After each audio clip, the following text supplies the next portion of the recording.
B.J. Habibie lahir di Parepare, Sulawesi Selatan pada 25 Juni 1936.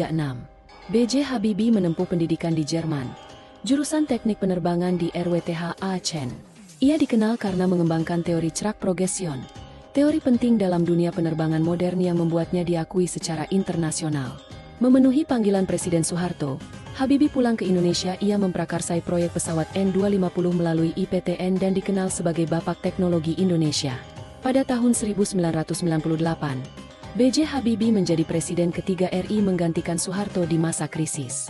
Sosoknya dikenang karena kecerdasannya yang seimbang dengan ketulusan hati dan cintanya pada bangsa. Demi Allah, saya bersumpah akan memenuhi kewajiban Presiden Republik Indonesia dengan sebaik-baiknya dan seadil-adilnya. Contoh sikap berakhlak yang bisa kita ambil dari sosok B.J. Habibie. Bapak B.J. Habibie merupakan salah satu tokoh inspiratif yang mengajarkan nilai berakhlak, salah satunya berorientasi pelayanan.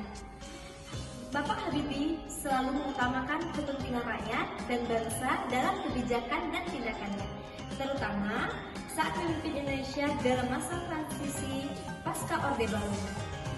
Ia berkomitmen untuk membuka ruang demokrasi yang transparansi dan kebebasan pers demi melayani kebutuhan masyarakat yang lebih adil dan terbuka.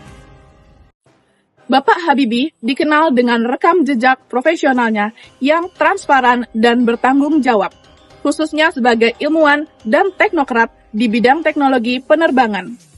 Ia mempertanggungjawabkan setiap kebijakan dan keputusan yang diambilnya dengan itikat baik serta sesuai hukum dan etika kepemimpinan. Kompeten, keunggulan teknis dan intelektual, Bapak B.J. Habibie sangat terlihat dari latar belakangnya sebagai insinyur penerbangan ternama di dunia. Kompetensinya dalam teknologi tinggi dan manajemen industri menjadikannya sosok yang mampu memimpin negara dengan pendekatan ilmiah dan inovatif. Bapak Habibie menunjukkan sikap harmonis dengan mengedepankan nilai-nilai religiusitas, menghormati keberagaman, serta mendorong rekonsiliasi dan perdamaian nasional setelah masa konflik dan sosial. Bapak Habibie juga memegang teguh hubungan baik dengan keluarga dan juga dengan masyarakat di sekitarnya. Bapak B.J. Habibie juga menunjukkan sikap berakhlak, salah satunya loyalitas. Sikap itu ia tunjukkan dengan kesetiaannya kepada bangsa dan negara. Terlihat dari pengabdian yang tidak hanya sebagai ilmuwan, tetapi juga sebagai pemimpin negara dalam situasi yang genting. Ia bertekad menjaga kerukunan NKRI dan selalu mengutamakan kepentingan nasional atas kepentingan pribadi.